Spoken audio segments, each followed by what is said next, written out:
Olá meus amigos, estamos voltando aqui pro nosso papo de rock and roll aqui no canal e eu peguei hoje pra gente voltar em grande estilo falando sobre o Ozzy Osbourne num dos mais queridos do Ozzy Osbourne, Diary of a Madman. Clássico absoluto, lançado no finalzinho de 1981. Aqui no Brasil saiu em 82 e vale a gente contextualizar um pouquinho aqui a ocasião, época que o heavy metal estava realmente bombando, o Saxon estava nas paradas, o Judas Priest estava também por cima, o Iron Maiden tinha lançado, tava trocando vocalista, né, gravando The Number of the Beast, o punk da Califórnia também estava realmente começando ali na sua nova vertente, o pós-punk também, então era um ano muito importante pro rock, tava tudo bombando, os Stones tinham lançado Tattoo You também, então é um ano muito importante e o Ozzy não podia ter ficado de fora. Esse disco aqui é uma sequência natural, a gente já sabe do primeirão do Ozzy clássico absoluto, que é o Blizzard of Ozz, tá aqui, né? Disco espetacular que foi o marco da carreira solo do Ozzy quando ele tinha acabado de sair do Black Sabbath em 1979, formou sua banda solo e deu certo. Podia ter dado por água abaixo também a carreira dele, mas funcionou, decolou. E a sequência natural desse disco para eles saírem em turnê foi o Diary of a Madman, não diferente, não menos emblemático do que o primeiro. Esse disco aqui, na minha opinião, é o disco que eu mais gosto do Ozzy, porque a banda tá muito solta, tava muito entrosada, aqui é a mesma banda do primeiro, com o espetacular Randy Rhoads na guitarra. Um mito, uma lenda, um guitarrista de morte muito precoce, morreu com 24 anos, muito novo, enfim, mas é o cara que encaixou como uma luva no som do Ozzy. Nas suas tentativas de substituir o Tony Iommi, ele fez vários testes, né, para arrumar um guitarrista que o acompanhasse na sua carreira solo, e o Randy Rhoads foi o único, um cara, moleque novo, tinha 22 anos na ocasião que fez os testes, ele tinha influências clássicas, assim, era um cara formado em conservatório de música, enfim, e ele não imitou em nada o Tony Iommi, tinha o seu estilo próprio, e foi isso que encantou o Ozzy, a originalidade e o talento do Randy Rhoads. O que rendeu aquele primeiro disco, clássico absoluto, né, o Blizzard of Ozz, tá aqui, não tem o que falar, e essa sequência natural que é o Diary of a Madman, quando a banda queria realmente sair em turnê, sair tocando em nível mundial, né. O disco é um espetáculo, ele abre aqui, vamos falar sobre as músicas primeiro um pouquinho aqui, né, dar uma pincelada nas músicas. Over the Mountain, o Lickersley começa na bateria com dois bumbos ali, com rapidez, um negócio muito legal, estava muito solto, mais solto até que do Uriah Heep, que ele é o baterista clássico do Uriah Heep, que entrou em 73 na banda e continuou até o final da banda. Então, nessa ocasião ele estava tocando ainda nas duas bandas, o Uriah Heep estava meio por baixo e o Ozzy estava voando na sua carreira solo aqui, né? Bob Daisley no baixo também, mandando uma base muito bacana, a banda se entrosou de uma maneira, né? Com Randy Rhoads, Bob Daisley e Lickersley, que a banda realmente decolou. Então, Over the Mountain abre uma das melhores aberturas, melhores faixas de abertura do rock, na minha opinião, uma coisa muito bacana, um riff marcante, né? Com a guitarra do Randy Rhoads, sempre com muito talento e espetacular. A voz do Ozzy também, aquela coisa chorada, né? Uma coisa muito bacana. Depois, na sequência, vem Fly High Again, na mesma pegada de rock and roll, e o Can Kill Rock and Roll também, uma coisa meio chavão, meio previsível até, mas aquele tributo ao rock and roll, podemos dizer assim, que o Ozzy mandava muito bem aqui, né? É um disco que a molecada curtiu, realmente, disco pra maluco, disco muito bom. E o disco fecha o lado 1 com Believer. Aliás, são 4 músicas de cada lado, não tinha esse exagero que depois a era do CD trouxe, né? De chapar o disco até não dar mais, então as composições eram realmente selecionadas, coisa de primeiríssima. Aqui nós estamos falando do final de 1981, o disco saiu em 82 no Brasil. Believer, que aqui está traduzido, as letras eles traduziam, né? Tinha a época E a CBS tinha um costume horrível de traduzir as músicas, né? Então Believer virou crente aqui atrás do disco. Música de temáticas religiosas. O Ozzy sempre gostou de cutucar a onça com a vara curta ali, né? Para falar de religiosidade. Aliás, o disco é bem místico, é muito legal. Talvez isso... Eu particularmente gosto desses discos místicos de rock. Acho que tem uma atmosfera diferente, um negócio muito bacana, né? Coisa que só o rock and roll vai trazer, esse misticismo, essa maluquice, né?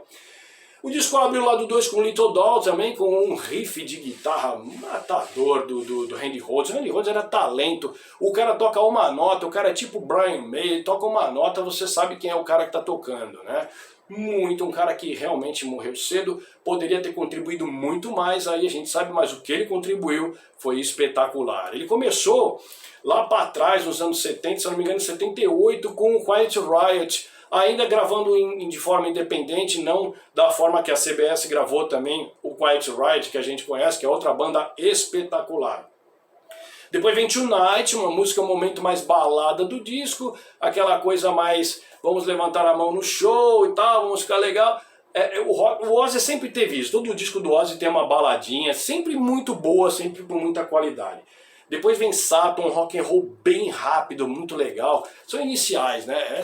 Cadê? Aqui, S-A-T-O. Quando eu era moleque, não sabia nem o que queria dizer isso aqui, achava que era alguma coisa satânica, né? Visto a capa do disco. Mas não, são iniciais depois da internet a gente vai pesquisando, a gente vê que são as iniciais de Sharon, que era a esposa do Ozzy. Aí parece que é Andrea, Tracy, que são os filhos dele na ocasião.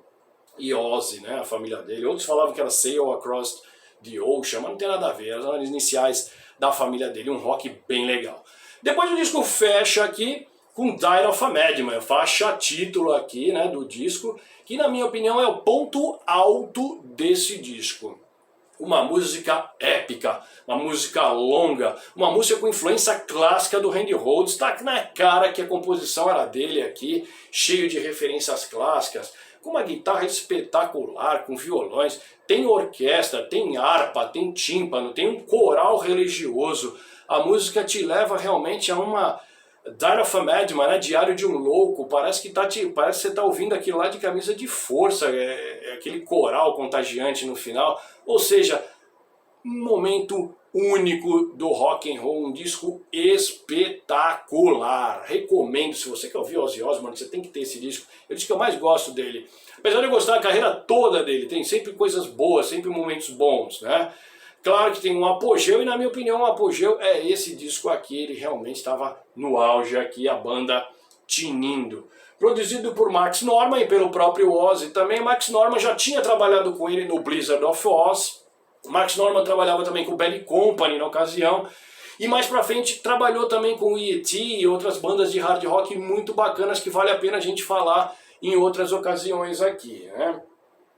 Então, a banda tinindo, Lickers Lake na bateria, né, do Uriah Heep, espetacular como sempre, Bob Daisley no baixo também. A capa é um show à parte aqui, né, esse grafismo aqui, Died of a Madman, né, e esse logotipo do Ozzy, meio assustador, com essas velas vermelhas aqui no castiçal, né, ele tipo um bruxo, um monstro aí, um lobisomem meio ensanguentado, um molequinho aqui fazendo um ritual aqui, ó, com uns escritos meio élfico ali, cruz de cabeça para baixo, aquelas maluquices, né, religiosas que o Ozzy gostava de cutucar ali. E a gente tem também aqui a contracapa também, aí é o inverso, né, como se o Ozzy fosse um anjo aí, né, que veio aí, acabou com a bagunça toda ali, tá o cara morto ali já, o moleque saiu de cena, ou cresceu e virou o Ozzy, sei lá, que ele tá todo de branco ali com essas franjas na jaqueta, né? Tipo aquele tem no volume 4, estilo Roger Daltrey também, né? Bem setentão ainda, né? Esse negócio aqui que o Ozzy trouxe na bagagem dele, não resta a menor dúvida, né? Coisa muito bacana, coisa mágica que o rock and roll tem, né? E um detalhe aqui que vale a pena a gente dizer, a banda acabou esse disco e saiu em excursão pelos Estados Unidos no começo de 1982. E a banda estava viajando de cidade em cidade em van, naquela loucura toda, em ônibus, e o Randy Rhoads resolveu ir de avião para uma cidade a outra, seguindo a van da banda, né, junto com o piloto, que devia ser um pouco mais louco que ele. Ele simplesmente soltou o avião, o monomotor, na mão do Randy Rhoads e falou, dirige aí. e ele ficava dando rasantes na van da banda, e acabou, quando a banda parou para dormir, enfim, ele voando ainda no avião, devia estar muito louco, numa dessas rasantes, bateu numa árvore, caiu o avião, explodiu o avião, e o Randy Rhoads, infelizmente, teve uma morte prematura, morreu na queda, na explosão do avião, não sobrou muita coisa para contar a história do Randy Rhoads, uma pena. Mas ele virou um mito, ele virou uma lenda, e esse disco ficou marcado para a eternidade, né? Esse disco era para ter saído na ocasião, eles iam gravar tudo ao vivo, registraram, mas só em 87, 88 acabou saindo aqui esse disco espetacular, Ozzy Osbourne, Randy Rhoads Tribute, um tributo que ele fez ao Randy Rhoads, a turnê desse disco aqui, né, pelos Estados Unidos, enfim. Aí tem fotos aqui da banda, né, vale a pena a gente falar a parte depois sobre esse disco, né, mas olha que legal. Agora um detalhe, né, você vê a banda aqui, ó, não é a mesma banda. Então você vê o Rudy Sarzo no baixo ali, que era parceiro do Randy Rhoads no Quiet Riot. E a gente vê aqui também, na bateria, o Tony Aldridge, que era baterista do Black Oak Arkansas. Ele era outra banda espetacular, formada por presidiários, enfim, um negócio, coisa que só o rock tem, né? Ele simplesmente, antes de sair em excursão, ele quebrou o pau com o Lickers Lake, quebrou o pau com o Bob Daisley, expulsou os caras da banda. Não tem informação deles nesse disco, e ele coloca que o disco foi feito com o Rudy Sarzo e com o Tony Aldridge, como não foi. Então, mais uma loucura do Ozzy, né? A banda que está escrita aqui no disco não é a banda que tocou no disco. Ele expulsou os caras, colocou os outros caras na banda. Eles são tão bons quanto, no resto da dúvida, mas é que é coisa de louco, né? Tipo assim, gravamos, legal, vamos excursionar, vamos, tá, mas ó, vocês estão fora, eu vou botar outros caras, vou botar o nome deles no disco. Quando o Ozzy relançou esse disco com 20 anos, depois, né, em 2002, ele simplesmente apagou a gravação original do disco e regravou em cima, deixando só o Randy Rhoads e o Ozzy. É uma coisa que eu até tive o CD, mas passei pra frente, perde a força, perde a mágica, perde a originalidade que esse disco tem. Então, voltando aqui ao nosso vídeo, eu quis separar hoje pra gente falar sobre um disco muito querido por muita gente, legal? Então, Ozzy Osbourne, Died of a Madman. Escuta, isso aqui é som legal, som de rock and roll, som de louco. Vale a pena, legal? Conto com vocês aí, dá o seu like. O mais importante é divulgar para os amigos. Falar sobre rock and roll, falar sobre vinil, né? O selo aqui da Epic. Eu tenho esse disco há muito tempo já, tá novinho, é muito legal. Já é uma reedição. A edição gringa eu já tive na mão também, isso aqui é nacional, tinha foto do Tony Aldridge realmente na bateria e do Rudy Sarzo no baixo, né, na foto. Isso aqui não tem encarte, é uma edição nacional, mas o cara realmente pirou e botou os caras na foto, botou os caras na formação e eles não tocaram no disco. Coisas de Mr. Ozzy Osbourne, que o fazem uma lenda, que fazem um mito, como ele de fato é. Então fica aqui a minha dica.